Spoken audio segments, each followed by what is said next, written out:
Ang programang ito ay rated SPG. Striktong patnubay at gabay ng magulang ang kailangan. Maaaring may masiselang tema, lengguwahe, karahasan, sexual, horror o droga na hindi angkop sa mga bata.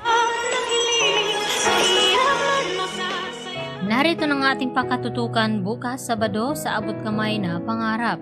Inakala nga dito ni Lynette na hindi naramdaman ni Carlos Benitez ang kanyang plano. Kaya agad naman na alerto itong si Carlos nang naghihinala na nga ito na baka may gawin itong si Lynette at hindi nga siya nagkamali. Dahil nilagyan nga ni Lynette ng kung anong gamot itong pagkain dito ni Carlos. Subalit ay hindi niya nga ito kinain. At dito nga niya na ipinagpalit sa pagkain nga dito ni Lynette. Kaya nagpanggap naman na natutulog itong si Carlos upang sa ganoon malalaman niya kung ano ba talaga ang binabalak dito ni Lynette. Kaya agad naman na lumabas itong si Lynette nang makita niyang nakatulog na nga ng mahimbing itong si Carlos sa akala ni Lynette na tumalab nga itong gamot na kanyang nilagay. At nang makalabas nga siya dito sa pintuan ay laking gulat ito nang dumaan sa kabilang pinto itong si Carlos at nang pagbuksan niya na papalabas na sana ito ay nagulat ito nang makita itong si Carlos. At dito naman nakikita ni Lynette ang matinding galit sa mata dito ni Carlos dahil nagpapanggap nga siya na nagiging mabait at kakampi dito kay Carlos. Yun pala ay may balak palang iwan itong si Carlos Benitez.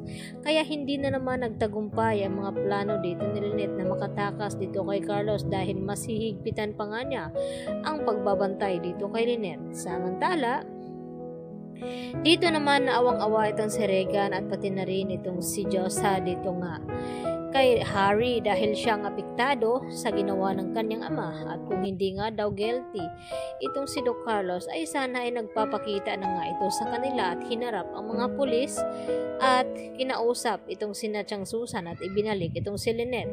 Subalit ay hindi nga matatawagan nila itong si Carlos at pati na rin itong si Lynette ay hindi nga nila ito mahagilap.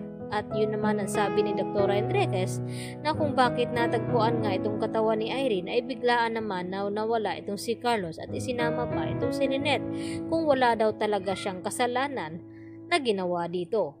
Kaya naglasing naman ng husto itong si Harry upang pagsabihan nga itong si Annalyn na wala daw itong karapatan na husgahan at dapat kakampihan pa daw sana ni Annalyn itong si Doc Carlos dahil stepfather niya nga ito at hindi nga iyon magagawa ni Annalyn dahil sa tingin niya na hindi nga safe ngayon ang kanyang ina na si Lynette dahil hindi nga nila ito matatawagan at hindi nila alam kung saan daw nagpunta itong si Carlos at pati na rin itong si Lynette. At nalagay na nga sa langanin dahil ilang araw na rin na hindi natatawagan at nakausap ni Annalyn itong kanyang ina na si Lynette.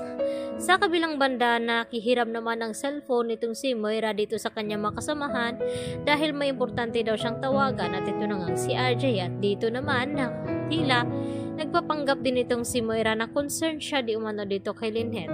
At tinanong niya itong si RJ na kung kumusta na naman daw at kung totoo na kinidnap daw ni Carlos itong si Lynette. At dapat hayaan na lang daw nila ni RJ at Annalyn itong si Lynette baka naman ay nagmamahalan lang ang mga ito at gustong mapag-isa. Subalit ay hindi naman nagustuhan ni RJ itong mga sinasabi ni Moira na baka may kinalaman pa nga raw siya dito sa nangyayari dito kay Lynette. At dito naman na sinabi ni Moira na lahat na lang daw ang mga nangyayari ay pinagbibintang sa kanya. At dito rin dumalaw itong si Zoe kay Moira at kinamusta naman niya ito at tinanong kung wala ba daw itong bagong manliligaw at ang sagot nga nito ni Zoe na mayroon. Subalit itong si Dax at nakaisip na naman ang plano itong si Moira na magagamit daw nila itong si Dax at dapat ay sakyan lahat ni Zoe itong mga trip ni Dax nang sa ganon ay hindi ito tutuloy na titistigo laban dito kay Moira at magagamit nga nila itong pasunurin.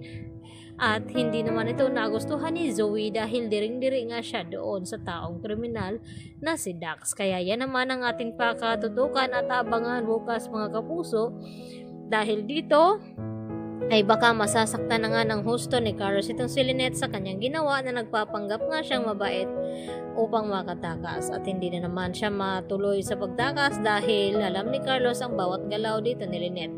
Yan po aking karagdagan latest update at marami pong salamat sa inyong panonood dito sa aking munting channel. Hanggang sa muli, bye bye!